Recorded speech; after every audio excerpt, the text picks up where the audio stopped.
Pronto, e o recording in progress precisamente às 17 horas, pelo menos no meu computador, o que significa que vamos ser totalmente pontuais.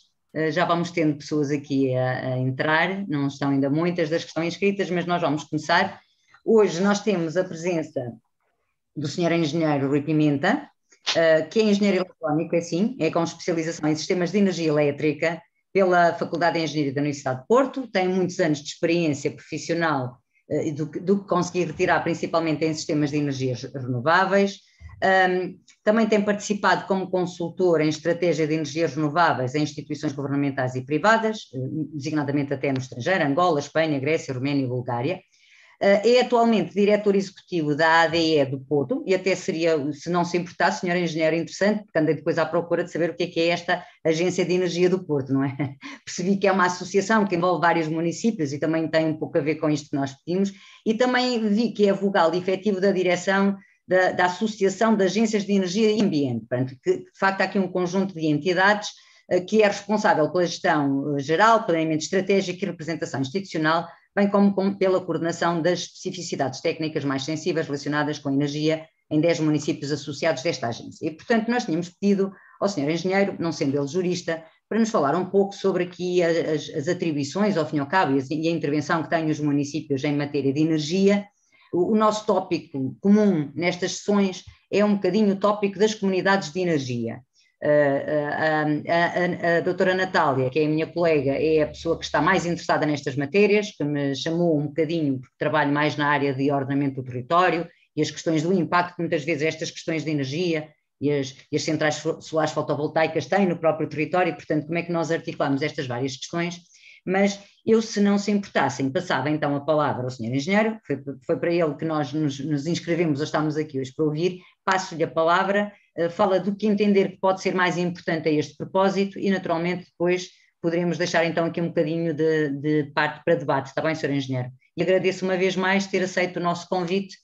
e à partida já deixa uma grande expectativa pela sua experiência profissional que nos possa trazer aqui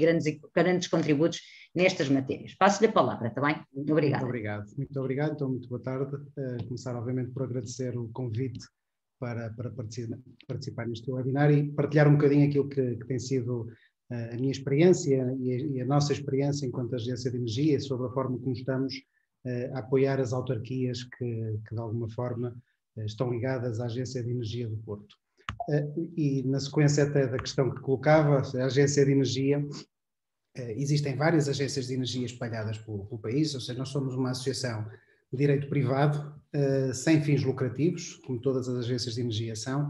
e recentemente recebemos até o estatuto de utilidade pública. Maioritariamente somos detidos por municípios, nós atuamos na área metropolitana do Porto com os municípios a norte do Rio Douro, ou seja, 10 municípios que são nossos associados, mas depois também temos um outro conjunto de associados que de alguma forma nos apoiam naquilo que é a nossa atuação e no desenvolvimento de vários projetos de diferentes áreas de atividade, também na área de energia, mas também nos resíduos, instituições de investigação e desenvolvimento, etc. Por isso acabamos por ter aqui um leque participativo de várias entidades que no fim do dia contribuem para que possamos em conjunto promover tudo aquilo que são os nossos objetivos, que é promover obviamente a eficiência energética e a descarbonização dos territórios.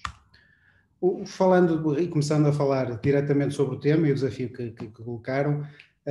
e pronto, isto já sabem melhor do que eu com certeza, tudo o que diz respeito aos decretos-leis que entretanto foram surgindo. Isto começou em 2018 na Comissão Europeia, entretanto em 2019 Portugal com o decreto-lei de 162 começou a permitir ou a regular melhor a constituição do autoconsumo e a falar pela primeira vez em comunidades de energias renováveis, mas depois tivemos aqui um período de desenvolvimento de vários regulamentos e de várias alterações que culminaram com o novo decreto-lei, o 15/22, que de alguma forma estabelece todas as regras associadas ao Sistema Elétrico Nacional e que também define com maior detalhe aquilo que é expectável no que diz respeito às comunidades de energia, que vou agora também falar um bocadinho melhor já de seguida. As comunidades de energia são, por si, têm que ser entidades criadas, pessoas coletivas, com ou sem fins lucrativos, que podem ser pessoas físicas, pequenas empresas ou também as autarquias locais. Ou seja, também está na legislação a possibilidade das próprias autarquias participarem ativamente na constituição de comunidades de energia. O pressuposto da sua constituição tem, como o nome diz, o conceito de comunidade, por isso proximidade, ou seja, nós não podemos descurar que o objetivo da Comissão Europeia, no que diz respeito às comunidades de energia, é realmente mobilizar entidades, mobilizar o cidadão para o desenvolvimento de projetos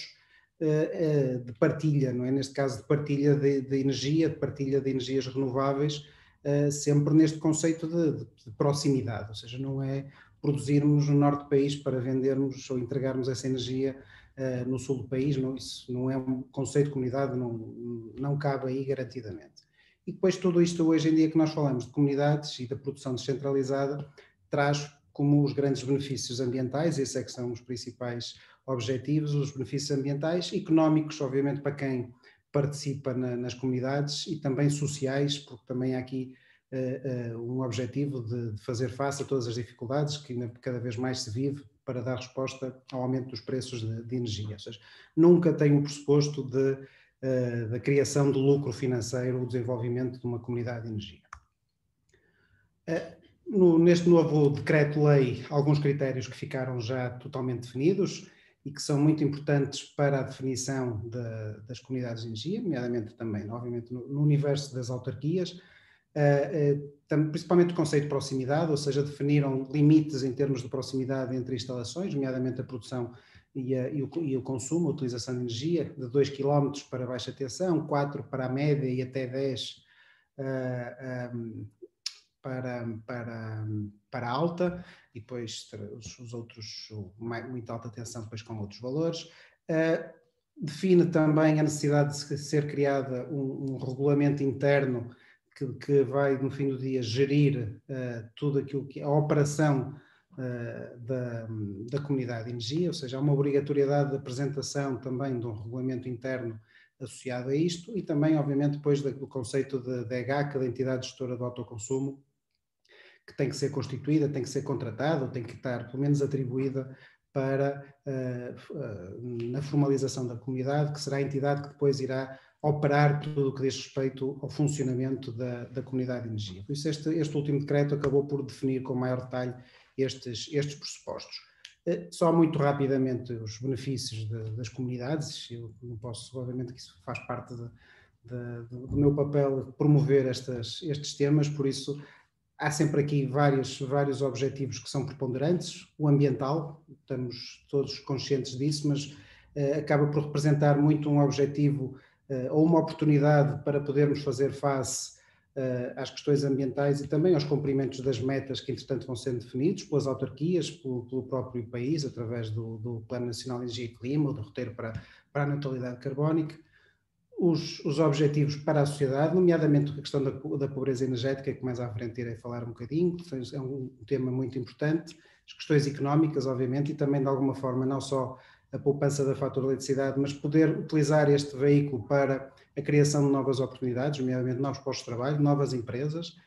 mas no fim do dia também a questão da infraestrutura, ou seja, nós temos uma rede elétrica nacional com muito pouca produção descentralizada, com grandes perdas no sistema e a promoção deste tipo de projetos vai reduzir, obviamente, essas perdas no sistema e vai permitir que as redes de baixa tensão, nomeadamente as redes das autarquias, possam sofrer aqui atualizações para fazer face a todos estes novos temas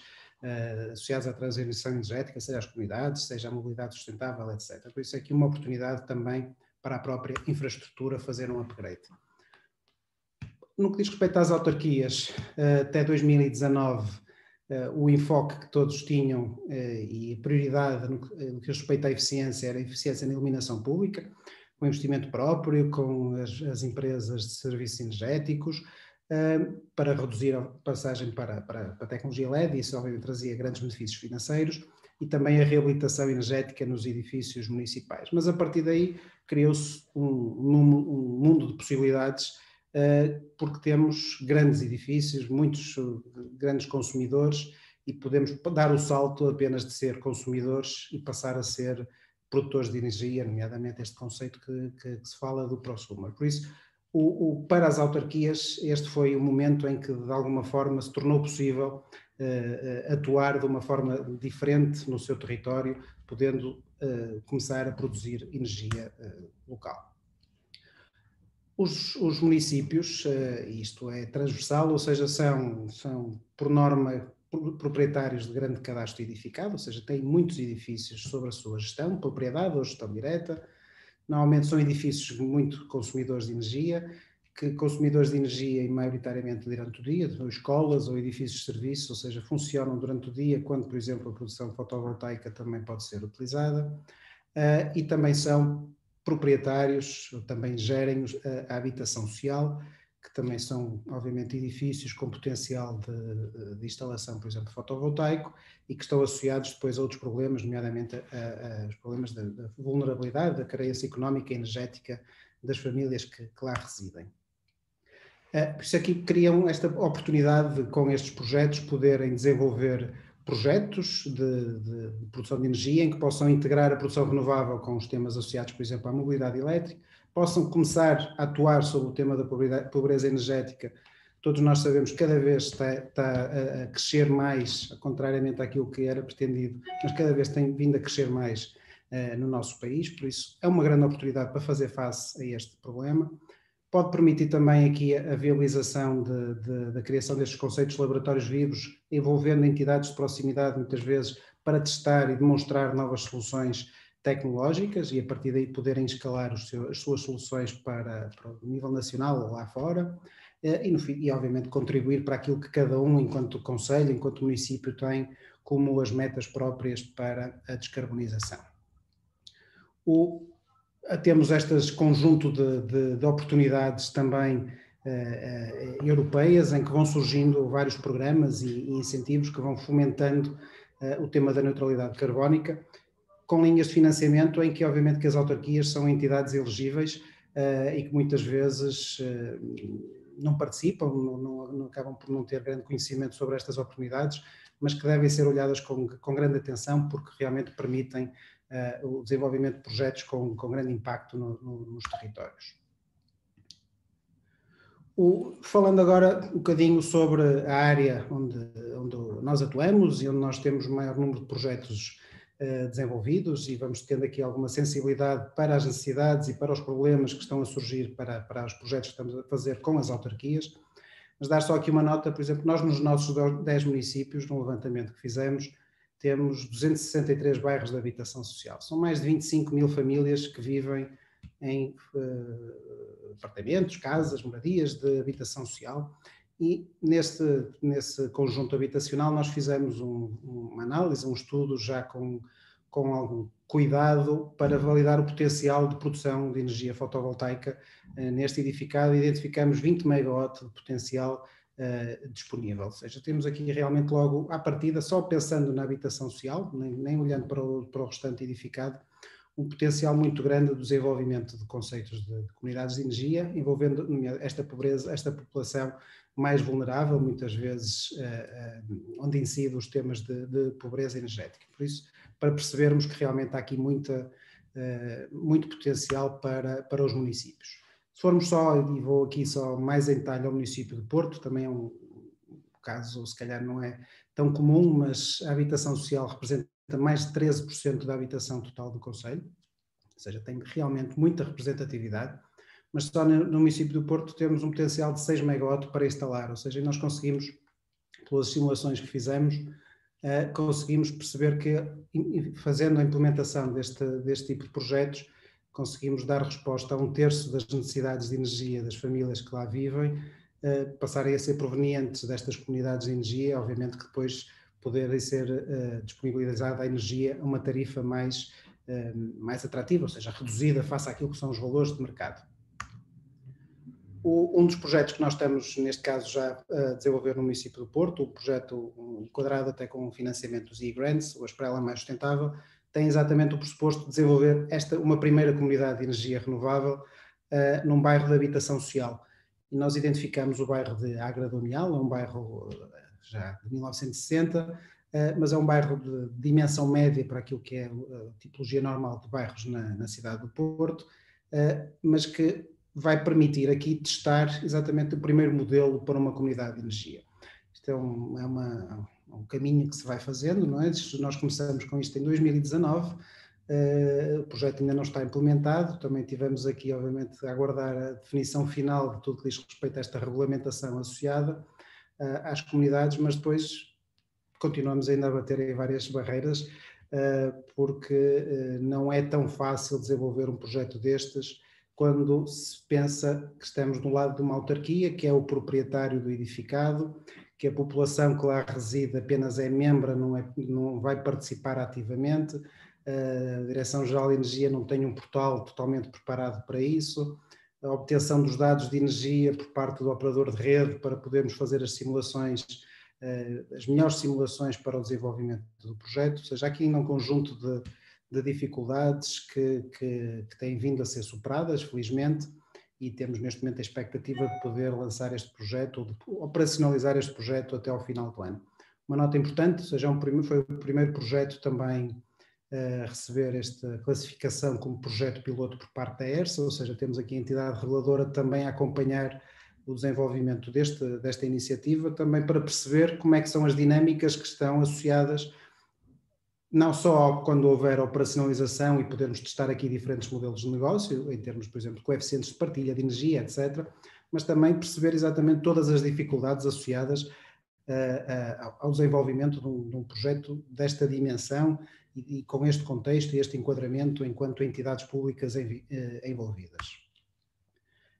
Só o bairro em si, nós fomos um bocadinho mais além enquanto projeto e envolvemos uma escola que aparece do lado esquerdo, também para integrar o conceito de comunidade de energia, e depois achamos que também era uma oportunidade para fazer um projeto integrador e inovador, e por isso vai também ter algumas soluções de carregamento de viaturas elétricas integradas, como soluções de armazenamento de energia também integradas, ou seja, tentar logo com este primeiro piloto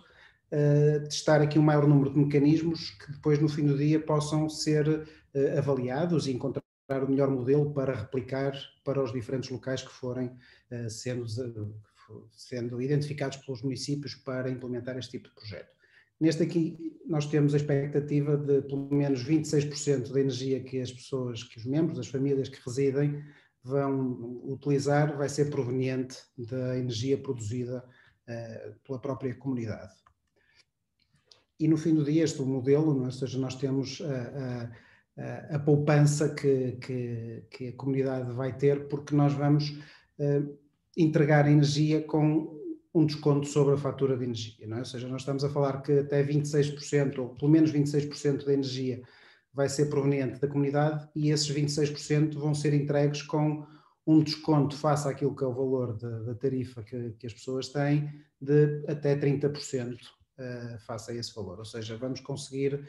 no fim do dia apoiar as famílias da melhor forma possível, obviamente com um modelo de negócio e com investimento do município, com um payback que é um pouquinho mais longo, mas também aqui testarmos a melhor solução e a melhor operacionalização do processo, mas não descurando também de uma das ambições que as autarquias, e neste caso a autarquia do Porto tem em relação a este tema, que é encontrar um mecanismo financeiro e que seja pertinente e obviamente viável de o realizar, mas que também apoie a população mais vulnerável, o que vai acontecer com este projeto. Os grandes desafios que nós temos vindo a encontrar, ou seja, os canais para apoio ao licenciamento continuam a ser uma barreira muito grande para esclarecer tudo aquilo que as dúvidas que vão surgindo. Os tempos de resposta são muito tardios, não há uma documentação que permita facilmente e faça aos diferentes cenários que existem e sabem que há uma panóplia de opções em termos de desenvolvimento de comunidades de energia, porque eu falei aqui das comunidades só num bairro de habitação, mas se pensarmos juntando os edifícios municipais ou num edifício privado ou nas zonas industriais, ou seja, há muitas soluções e muitas dúvidas que surgem sempre e as respostas não existem, por isso tudo isso acaba por criar dificuldades e atrasar muito o desenvolvimento deste tipo de medidas. O portal não está desenvolvido para o conceito de comunidades de energias municipais. É impossível registar uma comunidade de energia através do portal se formos uma autarquia. Não tem essa possibilidade. Por isso tem que ser via os canais normais, através de e-mail e depois aguardar, etc. Também ainda não está definido, é algo que o operador, que a ERSE informou que muito em breve irá ser promovido e divulgado uma forma de comunicação junto do operador de rede, ou seja, nós para desenvolver qualquer tipo de projeto neste conceito de autoconsumo, porque uma comunidade de energia renovável, estamos a falar em autoconsumo, não é? Independentemente de quais é que são as pessoas e as entidades envolvidas, mas para desenvolver, para dimensionar, nós precisamos saber a nossa realidade de utilização de energia. E nós não temos esses dados. Porquê? Porque se calhar grande parte da população ou das entidades não tem ainda computadores inteligentes que permita obter dados para ter um diagrama de carga diário necessário à definição do autoconsumo, seja porque o operador de rede não nos dá essa própria informação ou demora algum tempo ainda para passar essa informação. Ou seja, aqui também algo que tem que ser melhorado nesta ligação entre a entidade privada, seja ela quem for, ou pública neste caso,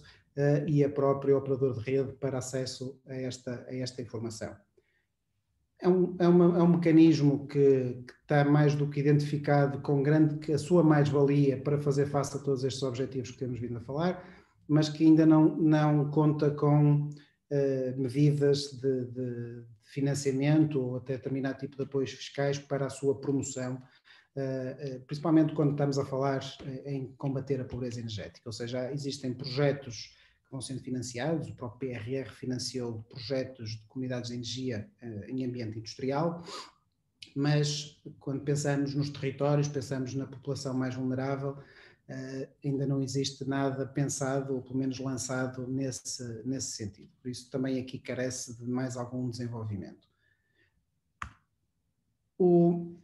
A questão que de alguma forma se torna uma grande dificuldade, no nosso ponto de vista, para o desenvolvimento de comunidades de energia com o envolvimento direto das autarquias, é exatamente a necessidade da criação desta entidade legal. Ou seja, tem que ser criada uma sociedade específica, uma SPV para cada projeto, para cada comunidade, em que é detida pelo município, ou se for com outras entidades privadas, tem que fazer aquelas as parcerias público-privadas, em que nessa própria sociedade existe a capital pública, mas também existe a capital privado. Ou seja, isto acaba por, de alguma forma, dificultar a replicação destes projetos ou até próprio o início, o arranque destes projetos no que diz respeito ao universo das autarquias. Por isso, nós somos, e aquilo que temos vindo a identificar como uma boa solução e face às dificuldades que anteriormente apresentei, começarmos a desenvolver todos estes projetos, seja na habitação social, seja junto de tudo aquilo que sejam as instalações municipais, escolas, edifícios de serviços, bibliotecas, etc., pavilhões, as piscinas, começar a desenvolver os projetos no pressuposto de autoconsumo coletivo, identificar realmente a mais-valia associada para cada uma dessas instalações, olhar depois para elas em conjunto e depois aí sim identificar a mais-valia de se avançar com uma comunidade de energia envolvendo outras entidades, sejam entidades, por exemplo, uma IPSS ou própria população, ou aquilo que for na altura pertinente face ao dimensionamento e a mais-valia que for encontrada. Em último recurso, não sendo viável esse conceito de comunidade, os projetos continuam a poder ser implementados, mas enquanto autoconsumo coletivo, ou seja, no fim do dia acaba por ter, em termos de regulamentação, todas as mesmas obrigações, todos os mesmos direitos, apenas não tem a necessidade ou a obrigatoriedade desta criação desta entidade jurídica, não é, para fazer face à comunidade. Por isso, há aqui ainda uma necessidade de trabalhar melhor este enquadramento regulatório especificamente para o cenário público, porque para um privado está muito claro, tem que se unir, tem que criar mecanismos, tem que criar uma sociedade que veicule e que defina exatamente as regras de funcionamento desse projeto. Para uma autarquia, ou quando envolve uma autarquia, todo este enquadramento não está ainda totalmente claro. E aí daqui trazia só alguns exemplos, só para percebermos que a mais-valia que existe em qualquer autarquia, porque isto existe em qualquer autarquia, e, por exemplo, no município do Porto, nós avançamos com um primeiro projeto para autoconsumo, que irá agora passar para o conceito de comunidade, que é aquilo que nós estamos agora a validar, ou seja, 1 megawatt espalhado em várias instalações municipais, dispersas pela cidade, que distanciam entre si aqueles limites que há pouco falávamos dos 2 km, por isso estaríamos dentro deste conceito da proximidade, mas agora é necessário identificar se vamos atuar entre elas apenas enquanto um autoconsumo coletivo ou vamos tentar criar uma comunidade de energia envolvendo outras unidades de produção de energia privadas de proximidade e criando o tal chapéu, a tal sociedade, veiculando esse privado e o próprio município para uma melhor utilização de toda esta energia produzida. Um outro projeto é a escala metropolitana, em que estamos a fazer exatamente a mesma coisa de instalações fotovoltaicas em 79 edifícios municipais, em que, mais uma vez, todos eles vão funcionar individualmente como um autoconsumo, mas que vão passar para autoconsumo coletivo enquanto autarquia e depois poderem passar para o cenário de comunidade de energia se existir essa pertinência. E depois agora outros projetos que estão em curso, em que lá está, podemos envolver aqui um conjunto de ativos municipais, em que com certeza todos têm coberturas, é necessário depois avaliar obviamente as exposições solares, sombreamentos, etc., mas desde centros hospitalares, as escolas, não esquecer que agora os municípios estão a ficar com as competências associadas ao parque escolar e futuramente, e muito em breve também aos centros de saúde, por isso vão ter mais edificado disponível e sob sua gestão e sob sua responsabilidade financeira em termos de custos de eletricidade. Por isso, todos estes edificados têm um potencial gigante para produzir energia, reduzir a fatura energética e melhor aproveitar tudo o que diga respeito à utilização de energia excedente em cada uma delas. Por isso, temos que trabalhar, obviamente, aqui em conjunto, não é? E há aqui uma grande esperança, isto é europeu e temos vindo a acompanhar, até face de toda esta situação da Ucrânia, a necessidade de se priorizar e de tudo que diz respeito à produção de energia renovável, e as comunidades aqui têm um grande papel, não é? Mas nós estamos muito longe daquilo que são os objetivos, não é? Estamos a falar em objetivos de produção descentralizada, em que se enquadra aqui tudo que seja os autoconsumos, coletivos ou não, as comunidades de mais de 2 gigawatts em 2030 e 12 em 2050, e neste momento ainda estamos com valores muito baixos, estamos com 0,5 gigawatt ainda de produção, de potência instalada para produção descentralizada. Por isso, há aqui um caminho a fazer, em que é obviamente que aqui os municípios têm um papel essencial, como eu explicava, tanto em termos de potencial, mas depois também como um papel de liderar pelo exemplo, não é? Por isso, implementando, desenvolvendo os seus próprios projetos, vão conseguir sensibilizar e ultrapassar as barreiras para que depois o próprio mercado dê a resposta seguinte. Exatamente, é isso. Ou seja, nós temos que criar aqui mecanismos para que depois a disseminação e a replicação destes projetos depois seja muito fácil e siga o seu próprio caminho. E com isto termino. Muito obrigado. Fico obviamente disponível para qualquer esclarecimento. Ok. Ora, eu vou pedir à Natália se controlas aqui um bocadinho as perguntas que estão sendo deixadas, mais comentários do que propriamente perguntas, e também deixo-te a ti a possibilidade de formular algumas questões. Eu sou menos entendida no assunto, tenho aqui algumas dúvidas também, mas depois colocarei a seguir. Sim, com certeza. Nós temos duas questões que foram avançadas pelo Rômulo. A primeira, no que concerne ao plano de ação da Câmara Municipal da Maia. Né? Se o senhor engenheiro poderia, enfim, apresentar comentários acerca disso, inclusive no que concerne aos bairros sociais, né? Destes 263 bairros sociais que foram referidos, se haverá ou haveria algum na Maia que pudesse ser explorado em pormenor pelo senhor engenheiro. Muito bem, então, rapidamente, não vou entrar dentro do plano de ação de energia sustentável da Maia, porque isso é um plano, obviamente, muito abrangente, cobre vários temas ligados à transição energética, mas focando apenas nas comunidades, o município da Maia também tem este objetivo de desenvolver os seus projetos de comunidades nos bairros de habitação social. E há um primeiro projeto que nós estamos a trabalhar, que é no bairro do Sobreiro, ou seja, neste momento há o primeiro projeto que irá ser implementado na Maia, de comunidade de energia na habitação social, será no bairro do Sobreiro. Por isso sim, o município que está também a olhar para isto com muita atenção e tem-se disponibilizado para trabalhar em conjunto para darmos sequência à replicação destes projetos que vierem a ser implementados. Isto na habitação social. No que diz respeito a tudo aquilo que é o restante edificado público no município da Maia, estamos a fazer exatamente a mesma coisa que apresentei, usei um exemplo do município do Porto, mas para todos os outros edifícios, sejam escolas, sejam edifícios de serviço, existe já agora uma avaliação e um projeto para implementação de produção fotovoltaica para autoconsumo, sim. Já agora só uma pergunta, porque no fundo aquilo que está a dizer implica que há uma articulação naturalmente da perspectiva do município com outras políticas que cabem ele perseguir, agora estava a falar na política da habitação, não é? Tem ideia se está a haver alguma relação, porque há pouco falou nas questões de financiamento e de benefícios fiscais que não estão propriamente pensados para as comunidades de energia, mas há de facto, por exemplo, na reabilitação urbana, que é uma política que está agora em cima da mesa e os municípios estão a promover a reabilitação urbana, porque no fundo estamos aqui a falar na intervenção em edificado que é do município, não é? Portanto faz algum sentido que o município tenha essa capacidade de gerir, mas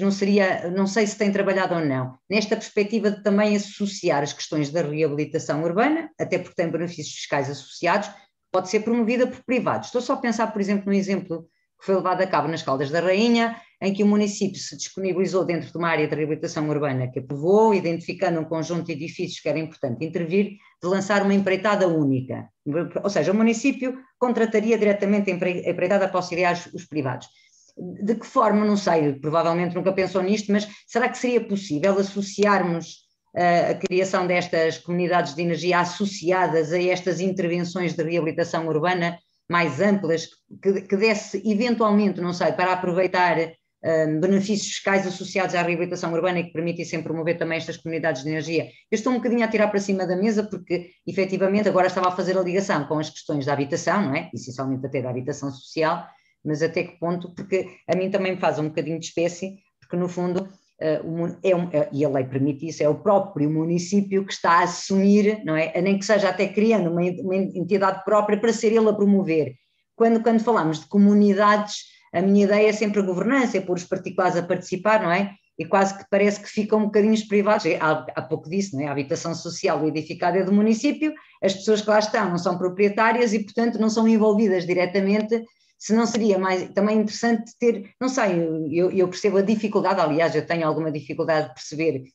lá está, como disse há pouco, os passos, não é? A lei tem de facto várias possibilidades, mas eu diria à partida, quando me falaram de comunidades de energia renovável, não estava a ver lá o município, não é? Mas está lá, não é? E está lá efetivamente, já agora não trabalha com freguesias, se calhar seria o nível, porque a lei fala genericamente, e a autarquia local, há também interesse das freguesias, porque isso é importante, não é? Essa ideia de proximidade da própria freguesia poder atuar. Não sei, fui um bocadinho confusa, mas acho que o essencial...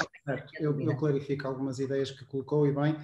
No que diz respeito à habitação social e às intervenções que falava e aos programas que vão surgindo para apoiar a própria reabilitação, hoje em dia os municípios já olham também para o tema das comunidades de energia também como uma medida a integrar naquilo que são as medidas a candidatar a apoios financeiros, seja através do PRR, seja através de outros programas que entretanto possam ser lançados. Ou seja, para além de tudo aquilo que são as medidas que normalmente são implementadas na habitação social, não é? Em termos de reforço envolvente, as coberturas, as janelas, etc. Ou seja, todas as medidas passivas e ativas que de alguma forma vão sendo implementadas na habitação social, hoje em dia também já se considera o tema da produção descentralizada, da colocação de painéis fotovoltaicos, mas que depois vai exatamente para essa dificuldade que colocava, porque no fim do dia tem que ser o município, para já, não tem obrigatoriamente de ser, pode-se criar aqui um mecanismo e estamos também já a avaliar essas soluções que existe capital privado, porque o município no fim do dia pode lançar um procedimento de utilização do espaço, ou de cedência de utilização do espaço a um terceiro, em que vai gerir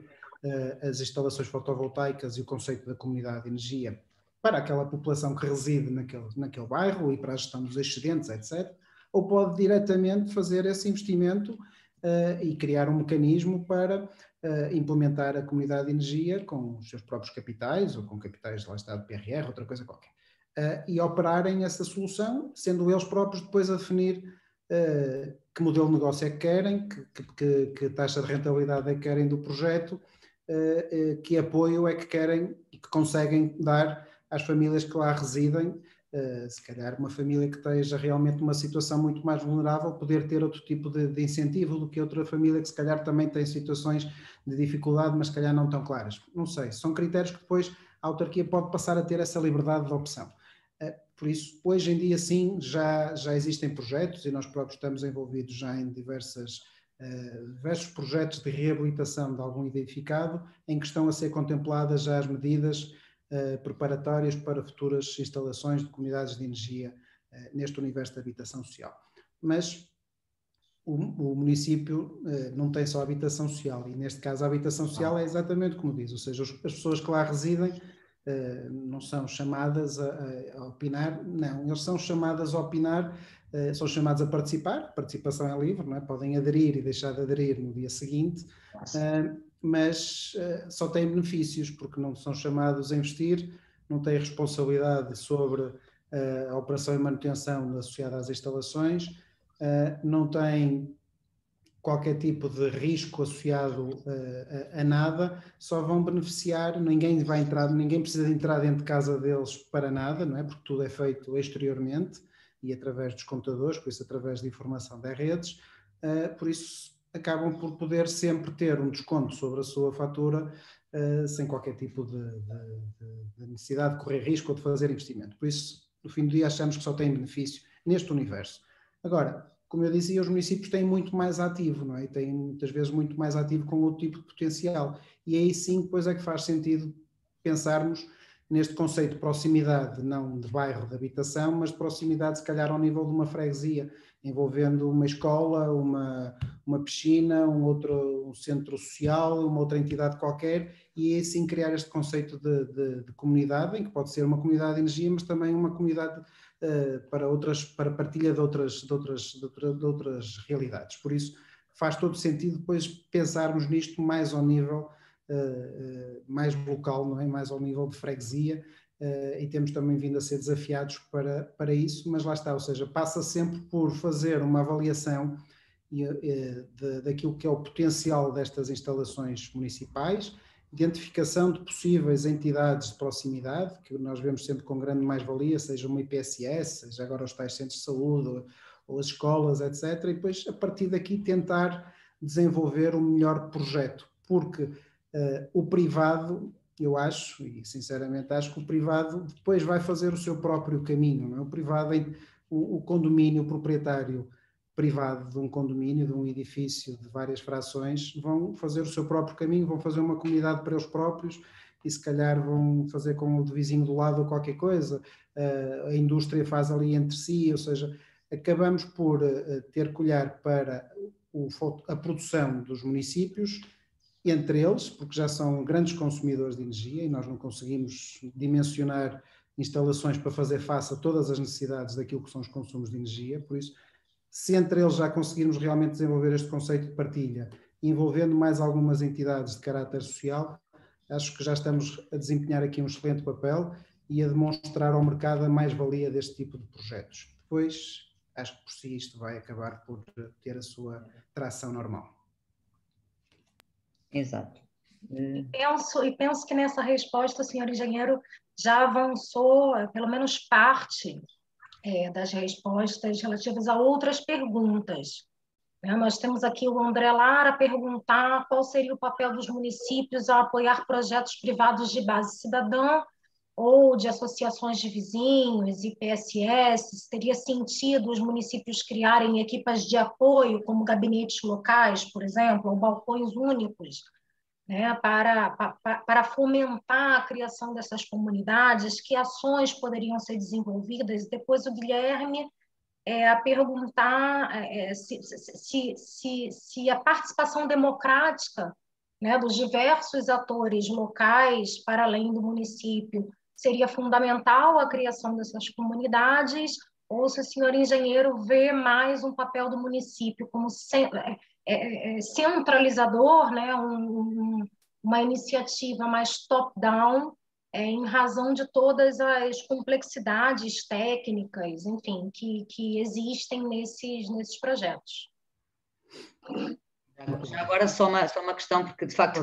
é a mesma dúvida que me assalta. Eu estou a ver os municípios muito preocupados em eles próprios estarem numa comunidade de energia, eles próprios serem uma comunidade de energia, e eu também percebo, se calhar ainda não têm know-how suficiente para conseguirem organizar a população para elas próprias, ou seja, para orientar a criação dessas comunidades de energia, não é? Mas também se percebe porque está ligado a uma associação que tem municípios, não é? Portanto, os municípios estão a tentar dinamizar estas vias, mas efetivamente a lógica seria perceber qual o know-how, mas se calhar só vai adquirir com a sua própria experiência, que o município podia ter para depois, lá está, não propriamente vocacionado para aquilo que é o seu edificado, mas para a própria população e para a comunidade, de incentivar essa criação. Eu acho que isso de facto seria, porque esta ideia das comunidades, não é? De envolver, aliás, aquilo que disse há bocadinho, não é? Nós vamos envolver privados, se bem percebida a apresentação que a Natália fez na semana passada, e aprendi muito, estas comunidades não servem para ter lucro, não é? Portanto, é uma entidade que vai estar a produzir e que vai ter lucro, portanto, no fundo a ideia de reinvestir, como disse há pouco, criar emprego, portanto, isto pode ser uma forma também muito interessante, até a questão da pobreza energética, dos próprios municípios criarem as suas próprias, mas dinamizarem outras que pudessem potenciar essa experiência. Se calhar têm os municípios neste momento mais preocupados em criar as suas próprias, ou seja, uma comunidade de energia em que ele esteja envolvido, do que propriamente dinamizar esta dúvida que fica. Só agora uma questão que não ficou muito clara. Eu percebi que é a ideia da proximidade da freguesia, mas vocês não são, porque, apesar de serem uma associação de municípios, nunca foram contactados diretamente por uma freguesia, portanto, vou falar dos órgãos autárquicos, que é uma entidade distinta do município, para ela própria pensar em montar, portanto, diferente município, certo? Portanto, o seu próprio edificado, no seu próprio território, para promover. Peço desculpa, só uma chega a propósito da questão que a Natália estava a colocar, ou que tinha sido colocada no chat. Então, eu penso que registrei aqui as diferentes ideias. Começar então pelas primeiras, e as questões são super pertinentes e estão totalmente enquadradas com aquilo que nós estamos a fazer, porque nós somos da opinião que realmente o município, quando eu há pouco falava, tem que liderar pelo exemplo, obviamente que tem que, muitas vezes, como está a falar, os municípios falam nas suas comunidades porque de alguma forma eles podem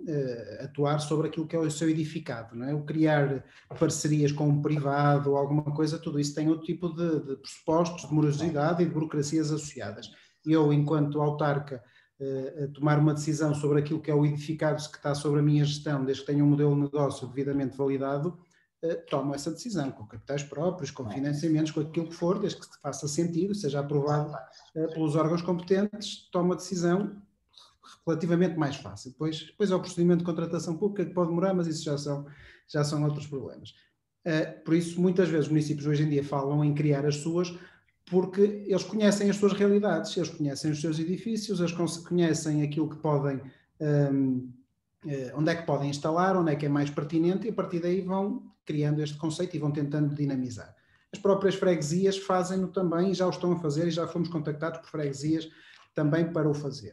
Mas tudo isto, e quando nós pensamos que depois queremos, e o que faz sentido é escalar este tipo de ações, seja para autoconsumo coletivo, comunidades,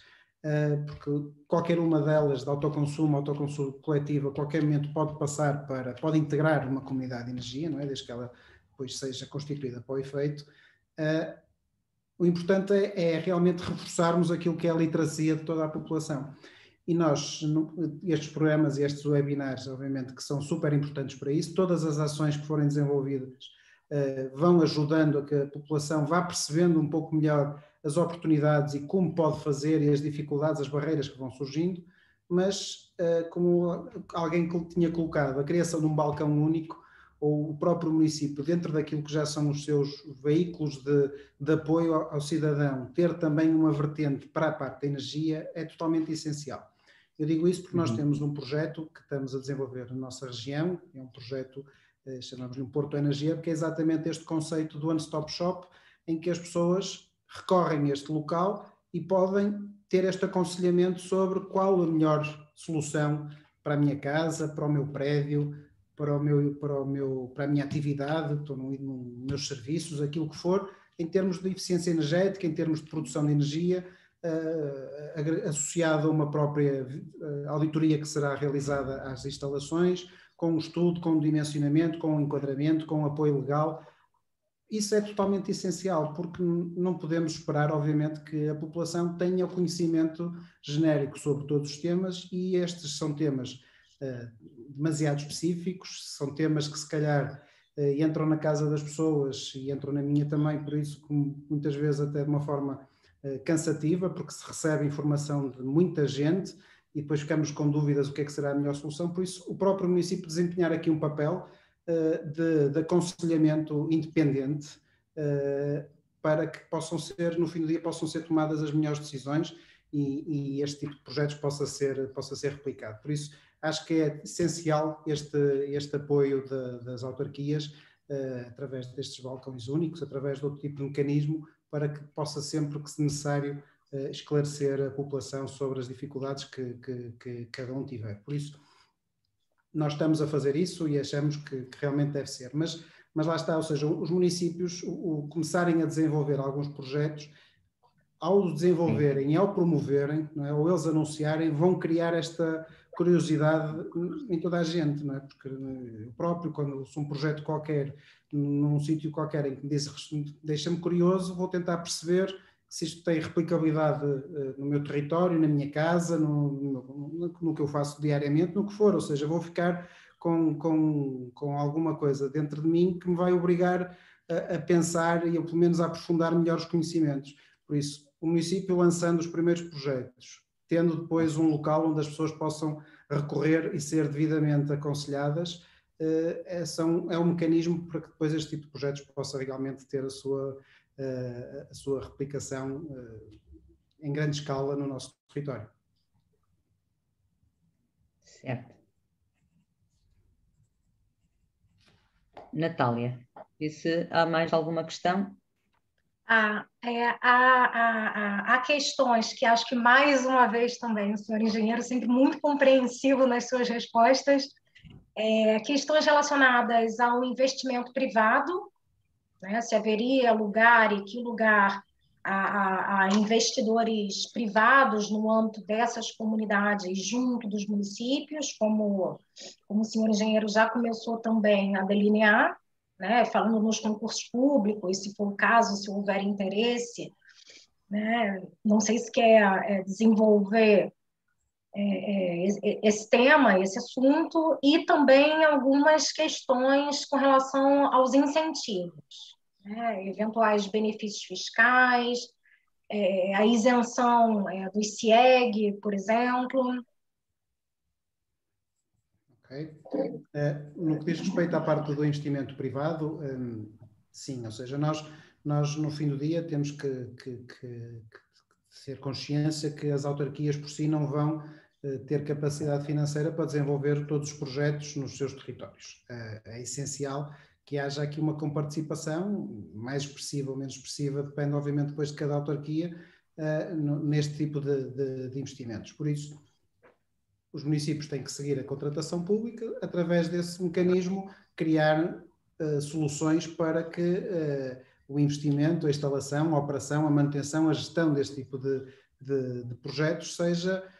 executado pelo setor privado, sem qualquer tipo de problema, e realmente acho que é assim que devem ser operacionalizados, porque tanto estamos a apoiar a economia, tanto estamos a promover realmente aqui a criação de novas empresas, novos empregos, de uma nova atividade,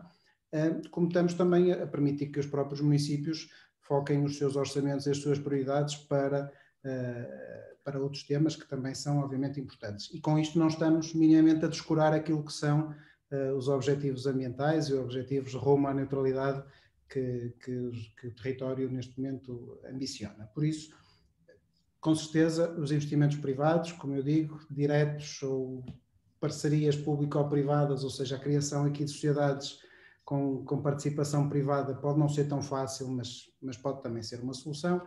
É um melhor mecanismo depois a ser validado, obviamente, junto de cada autarquia. A criação de benefícios fiscais é algo que tem vindo a ser falado, ou seja, nada impede que um município não identifique um benefício fiscal para quem promova a produção descentralizada no seu edifício. O município tem alguma autonomia sobre a gestão tributária do IMI, por exemplo,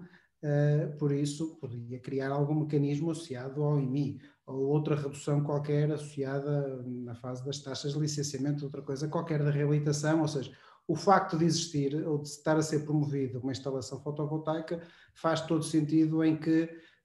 possa originar algum tipo de apoio, seja em taxas de licenciamento, seja naquilo que for, associadas à intervenção da reabilitação da obra que estiver a ser feita, por exemplo, da construção nova, o que for. Por isso, sim, e é pertinente que o município também equacione isso, porque no fim do dia é mais um incentivo, é mais uma forma de apoiar a promoção deste tipo de projetos. No que diz respeito ao CIEG, nós neste momento, como sabem, temos um decreto-lei que nos garante aqui uma isenção do CIEG, não quer dizer que daqui a alguns anos isto não possa mudar, não é? O que não deixa de ser um risco para o investidor, porque nós estamos a desenvolver um projeto em que estamos a considerar determinado tipo de redução de taxas, mas depois pode, daqui a alguns anos, isso pode mudar, de repente já tenho que encaixar este montante no meu modelo financeiro. Por isso, é algo que está aqui um bocadinho ainda nebuloso, não é? Mas que não podemos deixar de valorizar neste momento a isenção do CIEG para este tipo de projetos. Mas, mais uma vez,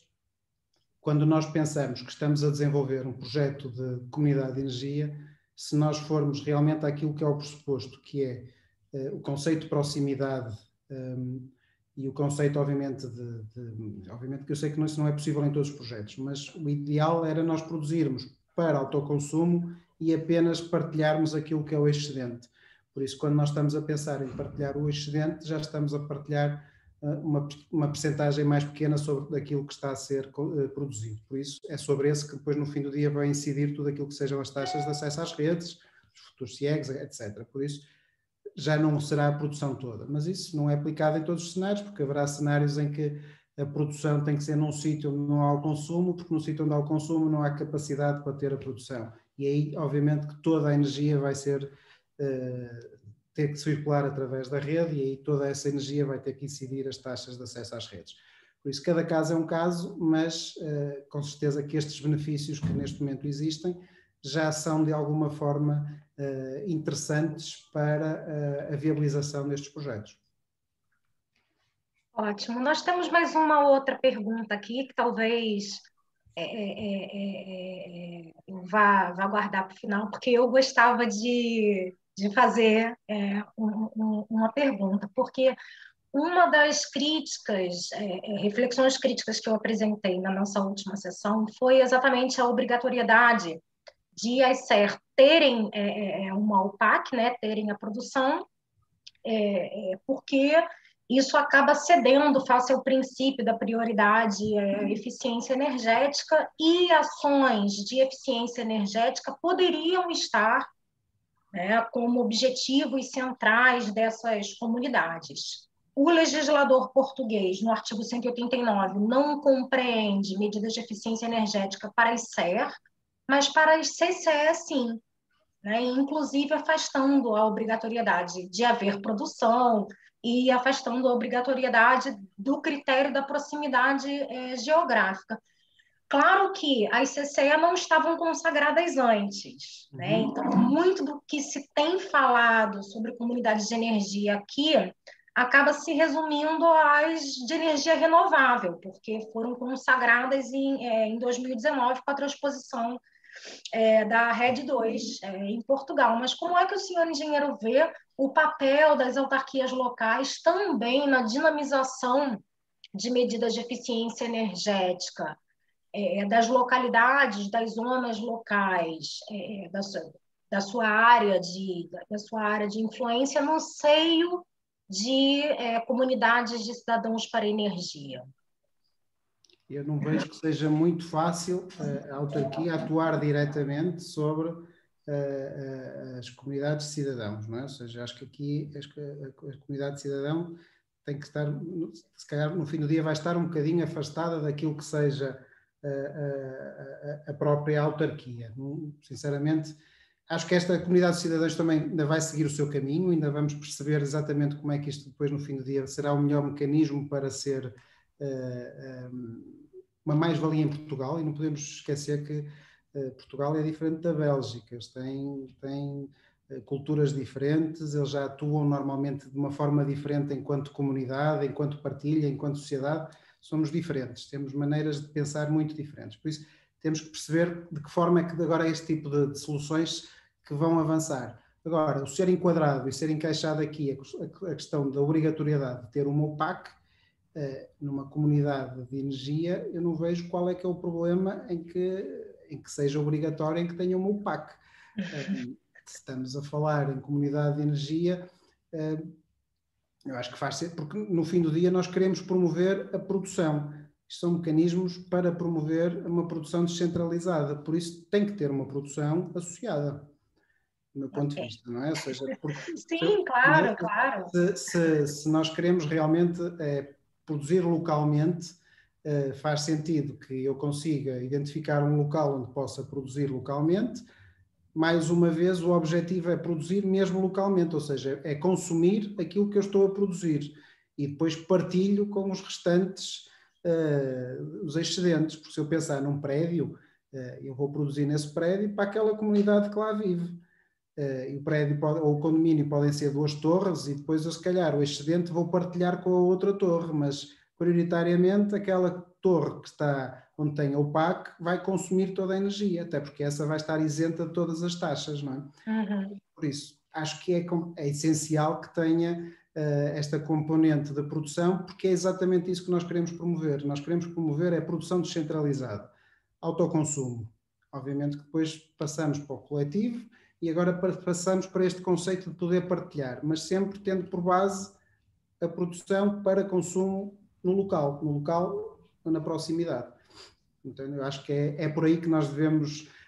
fortalecer. Não quer dizer que amanhã não possa fazer sentido outro mecanismo, mas só depois de ultrapassarmos esta barreira que é realmente promovermos a produção descentralizada. Ótimo. E encerro aqui com a nossa última pergunta. O contrato de sociedade é um dos contratos que estão submetidos a um procedimento pré-concursal, nos termos do artigo 16, número 2 do CCP. Existirá aqui uma lógica concorrencial submetida à concorrência? Eu não sei se o senhor engenheiro se sente confortável para responder essa pergunta tão jurídica. Eu, certamente, na qualidade de jurista, não me senti confortável para responder a algumas perguntas bastante técnicas, mas como a nossa audiência, e felizmente,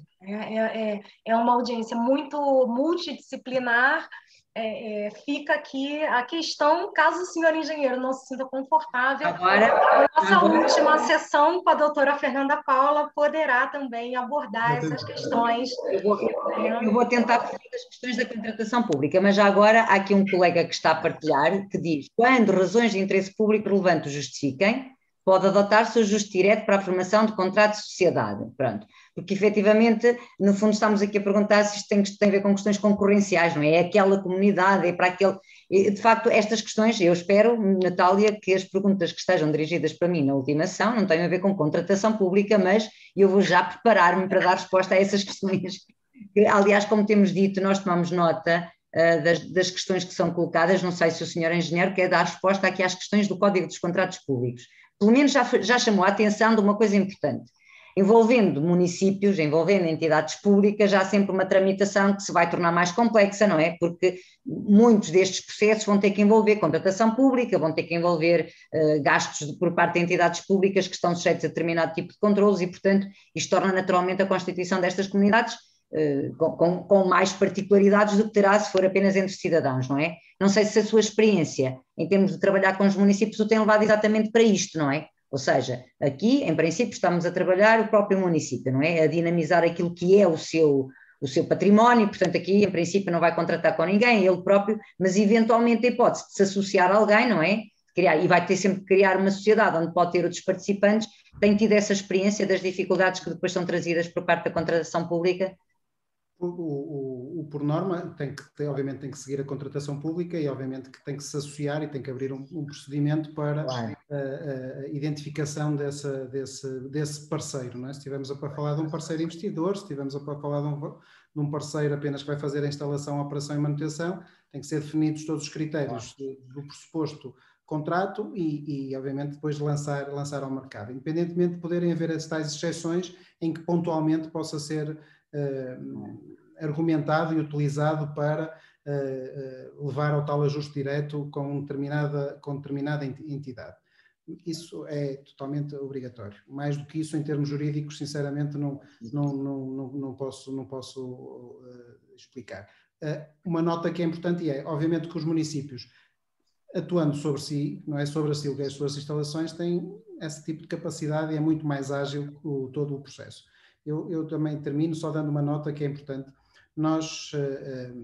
para termos uma ideia, o município de Barcelona, que também tem um potencial gigante em termos de solar, por exemplo, até porque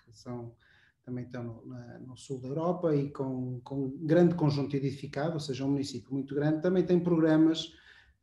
até próprios para promover a produção renovável, para promover as comunidades, com soluções de financiamento disponíveis. E os únicos projetos que têm vindo a conseguir implementar são os projetos dinamizados pelo próprio município, porque a grande barreira que eles têm identificado, e nós aqui cada vez mais estamos a perceber isso, a grande barreira quando nós começamos a equacionar situações em que seja o município com alguém, ou só de alguém conjunto de entidades privadas, seja mais uma vez a pessoa física ou a pessoa coletiva, a grande barreira é chegar aqui a um consenso, é conseguir satisfazer todas as vontades das várias pessoas que intervêm no processo, porque quando estamos a falar, por exemplo, em propriedade horizontal, temos que ter o entendimento de todas as pessoas, se quisermos, por exemplo, fazer alguma coisa na cobertura, depois a própria adesão, a participação, o investimento, as distribuições, já é muito difícil depois garantir aqui o envolvimento das pessoas, do cidadão, individualmente ou mesmo empresas, porque temos que envolver vários, obviamente, não é? Quando estamos a pensar num conceito de uma comunidade, e depois temos aquele problema que é a maior parte das pessoas não tem grande informação sobre este tema, por isso há este caminho ainda mais uma vez, e queria reforçar exatamente isso, ou seja, há outras cidades também a atuar sobre isto, mas que estão a encontrar grandes barreiras, não tanto barreiras já de regulatórias, não tanto barreiras de investimento, muito menos barreiras de potencial, porque potencial existe, mas é mesmo barreiras da própria população se chegar a um entendimento, não é? E entre eles acordarem para funcionar enquanto comunidade. Essa é a grande barreira que neste momento se está a identificar e que eu acredito que nós ainda vamos também chegar a ela, ultrapassando, obviamente, agora todos os outros passos que ainda temos que ultrapassar. Certo. Eu reconheço bem isso que está a dizer, na minha área de atuação, que não é tanto esta, do urbanismo, sempre que o município pretende levar a cabo uma intervenção conjunta que envolve vários proprietários, o Porto tem alguns exemplos desses, é sempre muito complicado de chegar a esse consenso, sendo que nessas áreas temos a possibilidade de substituir aqueles que não querem entrar expropriando-os, não é? Aqui não é propriamente a mesma situação, não é? Tem que haver um ato de vontade de aderir a estas comunidades e, portanto, a dificuldade torna-se bastante maior. Alguém colocava aqui para trás essa questão, não é? Porque às vezes envolve investimento, os próprios condóminos podem não querer assumir ou não ter a oportunidade de assumir, não é? Portanto, efetivamente, a procura de vias alternativas para financiar é muito importante, sou pena depois as pessoas não aderirem, não é? E o que se pretende aqui é exatamente essa adesão. Bom, nós estamos rigorosamente na hora, se calhar, eu agradeço uma vez mais ao engenheiro Rui Pimenta, vou-lhe pedir se nos pode então enviar a sua apresentação, está bem? Eu vi que havia aqui várias pessoas, a Natália já foi dando resposta, que não terão recebido os elementos relativos à primeira apresentação. Eu sou uma delas. Eu andei a correr o resto da semana toda, não me apercebi de ter recebido, Natália. Não, desculpa, por isso é que eu te estava a perguntar há bocadinho, não estou só a brincar mesmo.